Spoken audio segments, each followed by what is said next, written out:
സിംഹങ്ങളെക്കുറിച്ച് പറയുന്ന ഒരു കാര്യമുണ്ട്. സിംഹമല്ല കാട്ടിലെ ഏറ്റവും വേഗതയേറിയ ജീവി, അത് ചീറ്റപ്പുലിയാണ്. കാട്ടിലെ ഏറ്റവും വലിയ ജീവി ആനയാണ്, അതും സിംഹമല്ല. ഏറ്റവും ഉയരമുള്ള ജീവിയും സിംഹമല്ല, ഏറ്റവും ബുദ്ധിയുള്ള ജീവിയും സിംഹമല്ല. എന്നിട്ടും കാട്ടിലെ രാജാവ് എന്നറിയപ്പെടുന്നത് സിംഹമാണ്. ഈ പറഞ്ഞ മറ്റു ജീവികളെല്ലാം സിംഹത്തെ കാണുമ്പോൾ ഭയന്നോടും. എന്തുകൊണ്ട്? ആറ്റിറ്റ്യൂഡ്. സിംഹത്തിന് ഇവരെ ആരെയും ഭയമില്ല. സിംഹത്തിന്റെ മനസ്സിൽ താനാണ് ഏറ്റവും ശക്തനായ ജീവി. ഈ ഒരു ചിന്ത മാത്രം, സിംഹത്തിന്റെ മനോഭാവമാണ് അവനെ രാജാവാക്കുന്നത്. അത് തിരിഞ്ഞോടാൻ തയ്യാറല്ല. എത്ര ശക്തൻ തന്റെ മുമ്പിൽ വന്നാലും, എത്ര വലിയവൻ തന്റെ മുമ്പിൽ വന്നാലും സിംഹം തിരിഞ്ഞോടില്ല, നേരിടും. ഒരു കാര്യം മനസ്സിൽ ഉറപ്പിച്ചാൽ അത് മാത്രമാണ് പിന്നെ അവന്റെ കണ്ണിൽ. ശരീരത്തെക്കാൾ ശക്തി അവന്റെ മനസ്സിനാണ്. That attitude, to chase and never fear. സിംഹം നോക്കുന്നത് തന്റെ ശരീരത്തിലല്ല, തന്റെ ഉയരത്തിലല്ല, തന്റെ മുമ്പിലുള്ള സാഹചര്യങ്ങളിലല്ല, ലക്ഷ്യത്തിൽ മാത്രം. Just the target. റൊണാൾഡോയോട് ഒരിക്കൽ ഒരു ഇന്റർവ്യൂവിൽ ചോദിക്കുന്നുണ്ട്, മെസ്സിയാണോ താങ്കളാണോ മികച്ച കളിക്കാരനെന്ന്. റൊണാൾഡോ പറയുന്ന ഉത്തരം, ലോകത്തിലെ തന്നെ ഏറ്റവും മികച്ച കളിക്കാരൻ ഞാനാണ്. എന്റെ കണ്ണിൽ, എന്റെ മനസ്സിൽ ഞാനാണ് ഏറ്റവും നല്ല കളിക്കാരൻ.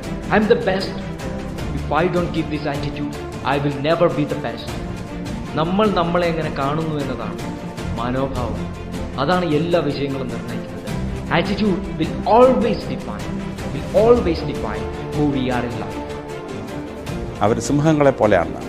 സിംഹം ഇങ്ങനെ 10,000 പശുക്കൾ ഇങ്ങനെ മേഞ്ഞ് നടക്കുന്ന സ്ഥലത്ത് സിംഹം വന്നിട്ട് ഒരു പശുവിനെ ലക്ഷ്യമിടും. എന്നിട്ട് ആ പശുവിനെ നേരെ ഓടിക്കൊണ്ടിരിക്കും. ആ ഓടി വരുന്ന കൂട്ടത്തിൽ ചിലപ്പോൾ കുറുക് പാസ് ചെയ്യുന്ന ഒരു മൃഗം ഈ സിംഹത്തിൻ്റെ 10 അടി ദൂരത്തെത്തും. ആ മൃഗത്തെ സിംഹം അറ്റാക്ക് ചെയ്യില്ല. ചിലപ്പോൾ ഈ മൃഗത്തിന് നേരെ ഓടുന്ന കൂട്ടത്തിൽ ലക്ഷ്യം തെറ്റി വരുന്നൊരു പശു ചിലപ്പോൾ ഈ സിംഹത്തെ ഇടിച്ച് താഴെ ഇട്ടെന്നിരിക്കും. ആ ഇടിച്ച് താഴെ ഇടുന്ന ആ മൃഗത്തെ അത് തിന്നില്ല, വീണ്ടും അത് എഴുന്നേറ്റ് ഓട്ടം പിടിക്കും. എന്നിട്ട് ആ ലക്ഷ്യമിട്ട കാളെ മാത്രമേ അത് തിന്നുള്ളൂ. അപ്പോൾ ഇത് ഈ മഹാന്മാരുടെ വലിയ ലക്ഷ്യങ്ങളിലൊന്നാണ്.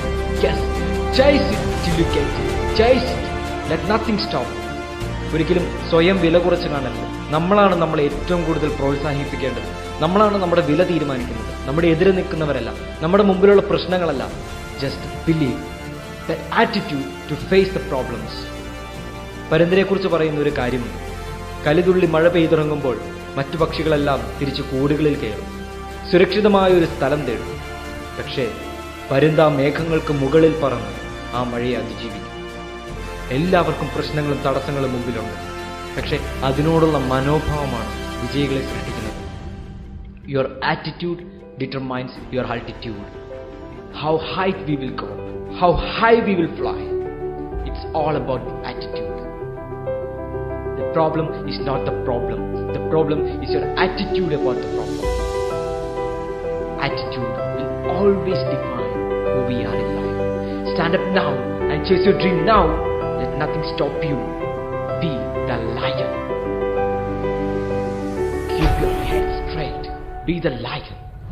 If you have the attitude, no one and nothing